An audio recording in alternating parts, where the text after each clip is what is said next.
Assalamualaikum. Hello my pink cloudies, welcome back to my channel. So இன்னைக்கு நம்ம சேனல்ல வந்து ஈதுக்காக ரெண்டு டிஃபரண்ட் டெலிஷியஸான ஸ்வீட் ரெசிபி எப்படி பண்றது அப்படினு சொல்லிட்டு தான் உங்ககிட்ட நான் வந்து ஷேர் பண்ண போறேன். இந்த ஈது வந்து இன்னும் ஸ்வீட் ஆகிறதுக்கு இந்த ரெண்டுத்துல ஏதாவது ஒரு ரெசிபி இல்லனா ரெண்டு ரெசிபியுமே வந்து கண்டிப்பா ட்ரை பண்ணி பாருங்க. சோ இது எப்படி பண்றது அப்படினு சொல்லிட்டு இப்ப நான் வீடியோல ஷேர் பண்றேன். ஃபர்ஸ்ட் நம்ம இந்த கேமாத் எப்படி பண்றதுன்னு பார்க்கலாம். அதுக்கு ஒரு பவுல்ல வந்து 1 கப் அளவு மைதா சேர்த்துங்க.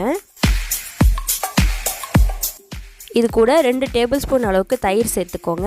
1 டேபிள்ஸ்பூன் அளவுக்கு எண்ணெய் சேர்த்துக்கோங்க. இதில் வந்து 1 டீஸ்பூன் அளவுக்கு ஈஸ்ட், 1 டீஸ்பூன் அளவுக்கு sugar, cornflour 1 tablespoon, baking powder, baking soda ரெண்டுத்துலேயுமே 1 பிஞ்ச் சேர்த்து இப்போ இந்த ஃபஸ்ட்டு எல்லாமே நல்லா கலந்துருங்க. ஒன்ஸ் இதை நல்லா கலந்ததுக்கப்புறமா இது கூட வந்து தண்ணி சேர்த்துக்கோங்க. இப்போ இந்த கேமாத் மாவோட கன்சிஸ்டன்சி எப்படி இருக்குன்னா வடைக்குள்ள மாவு இருக்கும் இல்லைங்களா, அந்த திக் கன்சிஸ்டன்சி அந்த அளவுக்கு இருக்கணும். இப்போ வீடியோலையும் காட்டுவேன் பாருங்கள். இந்த அளவுக்கு திக்கான கன்சிஸ்டன்சியில் இருக்கணும். இதை வந்து 20 to 30 மினிட்ஸ் ஊற வச்சுருங்க. உங்களுக்கு ஆக்டிவேட் ஆகலைன்னா எக்ஸ்ட்ரா 10 மினிட்ஸ் ஊற வச்சுருங்க. இப்போ வந்து சுகர் சிரப் ரெடி பண்ணிடலாம். அதுக்கு ஒரு பேனில் வந்து 1 கப் அளவு சுகர், 1/2 கப் அளவு தண்ணி சேர்த்துட்டு இப்போ அந்த தண்ணியில் வந்து சுகர் டிசால்வ் ஆகட்டும். இதில் வந்து கொஞ்சம் லெமன் ட்ராப்ஸ் வந்து சேர்த்து கலந்து விட்டுருங்க. வெண்ணிலா எசன்ஸ் 1 ட்ராப் சேர்த்துட்டு நல்லா கலந்து விட்டுருங்க. இவ்வளோதான் சுகர் சிரப். இப்போ நம்ம வந்து டீப் ஃப்ரை பண்ணிடலாம். டீப் ஃப்ரை பண்ணுற அளவுக்குள்ள ஆயில் சேர்த்துங்க. இப்போ பாருங்கள் நல்லா ஈஸ்ட் ஆக்டிவேட் ஆகி மாவு வந்து நல்லா சூப்பராக வந்திருக்கு. இப்போ ஒரு தடவை வந்து நல்லா கலந்து விட்டுருங்க. இப்போ எண்ணெய் ஹீட் ஆனதும் இதில் வந்து நம்ம கேமாத்தோட மாவு வந்து இந்த மாதிரி ட்ராப்பாக வந்து ஆட் பண்ணிக்கோங்க. இப்போ வந்து கொஞ்சம் கொஞ்சமாக சின்னதாக வந்து ட்ராப்பாக ஆட் பண்ணுற மாதிரி இருக்கும். ஒன்ஸ் ஒரு பக்கம் வெந்ததுக்கப்புறமா வந்து நம்ம போட்ட டெக்ஸ்டரை விட நல்லா உப்பி வந்திருக்கும் இது இந்த மாதிரி. அதுக்கப்புறமா வந்து கீழே ஒரு கோல்டன் ப்ரௌன் கலரில் நமக்கு தெரியும் பார்த்தாலே. அந்த ஸ்டேஜில் வந்து இன்னொரு பக்கம் திருப்பி விட்டுங்க. இந்த சைடுமே வந்து நல்லா கோல்டன் ப்ரௌன் கலரில் வரணும். அது மட்டும் இல்லாமல் உள்ளரையும் வெந்து வரணும். இதோ இந்த கலரில் வந்ததுக்கப்புறமா 2 சைடுமே கோல்டன் ப்ரௌன் கலரில் வந்ததுக்கப்புறமா நீங்கள் ஆயிலேருந்து எடுத்துருங்க. எத்தனை பேட்ச் இருக்கோ ரிமைனிங் பேட்ச் வந்து நீங்கள் டீப் ஃப்ரை பண்ணி எடுத்துக்கோங்க.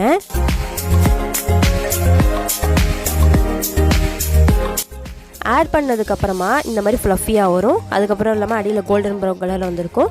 இன்னொரு சைடும் கோல்டன் ப்ரௌன் கலரில் வந்ததுக்கப்புறமா ஆயிலேருந்து எடுத்துருங்க.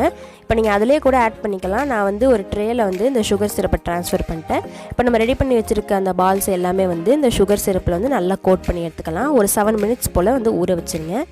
அதுக்கப்புறமா ஒரு சர்விங் பவுல் வந்து ட்ரான்ஸ்ஃபர் பண்ணிக்கோங்க. இப்போ வந்து வெள்ளை எள்ளு இருக்குது இல்லைங்களா, அதை லைட்டாக ரோஸ்ட் பண்ணி ரொம்ப லைட்டாக ரோஸ்ட் பண்ணி அது மேலே சேர்த்துக்கோங்க. அப்போ இன்னும் கொஞ்சம் டேஸ்ட்டாக இருக்கும். அவ்வளோதான் நம்முடைய சூப்பரான இந்த கேமாத் அரேபியன் ஸ்வீட் டம்ப்ளிங்ஸ் வந்து ரெடி ஆகிடுச்சு. இந்த ஈதுக்கு வந்து ஒன் ஆஃப் த ரெசிபி, அது கண்டிப்பாக ட்ரை பண்ணி பாருங்கள்.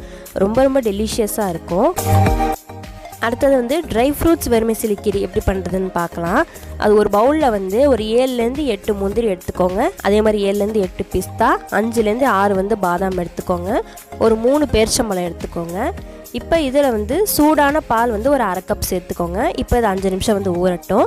ஒரு பேனில் வந்து 1/2 டீஸ்பூன் அளவுக்கு நெய் சேர்த்துங்க. 1/2 கப் அளவுக்கு சேமியாவை இந்த மாதிரி லைட்டாக உடச்சி விட்டு சேர்த்துக்கோங்க. இப்போ இது வந்து கொஞ்சம் ரோஸ்ட் ஆகணும். லைட்டாக கோல்டன் ப்ரௌன் கலரில் வரணும், ரொம்ப வந்துடக்கூடாது. இதை இந்த மாதிரி வரணும். இதை வந்து இப்போ 1 கப் அளவு தண்ணியில் வந்து ஆட் பண்ணிக்கோங்க. இது வந்து இப்போ 1 நிமிஷம் வந்து குக் ஆகட்டும். இப்போ இந்த ஸ்டேஜில் வந்து 1 கப் அளவு பால் ஆட் பண்ணிக்கோங்க. இந்த பாலோட வந்து இப்போ 2 நிமிஷம் வந்து வேகட்டும் இந்த சேமியா. இப்போ ஒரு பவுலில் வந்து 1 டேபிள் ஸ்பூன் அளவுக்கு கஸ்டர்ட் பவுடரும் வாட்டர் வந்து 2 டேபிள் ஸ்பூன் ஆட் பண்ணிவிட்டு எந்த ஒரு லம்ஸும் இல்லாமல் நல்லா கலந்து விட்டுங்க. இப்போ 5 நிமிஷம் ஊற வச்சிருந்த அந்த ட்ரை ஃப்ரூட்ஸ் மில்க்கை வந்து ஒரு மிக்ஸி ஜாரில் மாற்றிட்டு நல்லா ஃபைன் பேஸ்ட்டாக ஆக்கி எடுத்துக்கோங்க. டெக்ஸ்டர் வந்து இந்த மாதிரி இருக்கணும். இப்போ அரைச்சி வச்சிருந்த பேஸ்ட் வந்து இந்த சேமியாவில் ஆட் பண்ணிக்கலாம். இதை ஃபஸ்ட்டு வந்து நல்லா கலந்து விட்டுருங்க.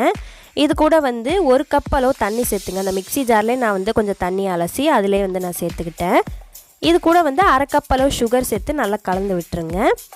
அதுக்கப்புறமா நம்ம வச்சுருந்த கஸ்டர்ட் மிக்ஸ் வந்து சேர்த்துடலாம். ஒன்ஸ் இது வந்து கொதி வந்தோடனே நீங்கள் ஆஃப் பண்ணிவிடுங்க. ஒரு கொதி வந்துடுச்சு. இப்போ நம்ம அடுப்பை ஆஃப் பண்ணிடலாம்.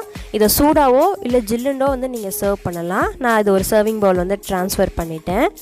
அவ்வளோதான் நம்மளுடைய சூப்பரான ட்ரை ஃப்ரூட்ஸ் வெர்மிcelli கீர் வந்து ரெடி ஆகிடுச்சு. இந்த 2 டெலிஷியஸான ரெசிபியுமே இந்த ஈதுக்கு கண்டிப்பாக ட்ரை பண்ணி பாருங்கள். உங்களுடைய ஈத் இன்னுமே வந்து ஸ்வீட்டாக இருக்கும். ஸோ உங்களுக்கு இந்த வீடியோ ரொம்ப பிடிச்சிருக்குன்னு நினைக்கிறேன். என் சேனலுக்கு தொடர்ந்து சப்போர்ட் கொடுங்க. நம்ம சேனலில் நிறைய வீடியோஸ் வர மறக்காமல் செக் பண்ணி பாருங்கள். அண்ட் எல்லாருக்குமே advance Eid Mubarak. So like, share, subscribe for more videos. Take care, stay safe, be healthy and bye by.